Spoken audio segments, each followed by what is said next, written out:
10% की छूट देने के बाद 8% का लाभ प्राप्त करने के लिए क्रय मूल्य से अंकित मूल्य को कितने प्रतिशत वृद्धि होनी चाहिए।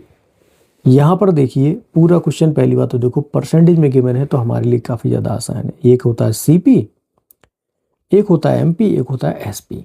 तो बोला ये गया कि हम सीपी को मान लेते हैं 100। तो बोला जा रहा है कि अगर हम 10% की छूट दे दें तो छूट हम किस पर देते हैं, याद रखना हमेशा मार्केट प्राइस पर। ठीक है, डिस्काउंट हमेशा किस पर देते हैं, मार्केट प्राइस पर। तो हमारा जो एसपी होना चाहिए, मतलब हमें 8% का लाभ प्राप्त होना चाहिए अगर हम मार्केट प्राइस पर 10% की छूट दे दें। तो 108 तो हमारा एसपी आना चाहिए, क्योंकि तभी हमें क्या होगा, तभी भाई हमें लाभ प्राप्त होगा 8% का, है ना। अब ये कैसे हुआ, अब मार्केट प्राइस हमें निकालना है और उस पर छूट बताना है।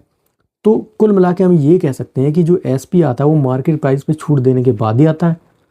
इसका मतलब है कि 90% ऑफ मार्केट प्राइस किसका हो जाएगा भाई, एसपी के बराबर होता है। तो एसपी हमारे पास गिवन है 108। यहाँ से मार्केट प्राइस निकाल लेते हैं 108/90 और मल्टीप्लाई 100 कर दो, तो यहाँ से मार्केट प्राइस आ जाएगा 9 एकम 9 दूनी 18, 10 और ये 10। तो मार्केट प्राइस हमारे पास निकल के आ चुका है 120 रुपीज़ का।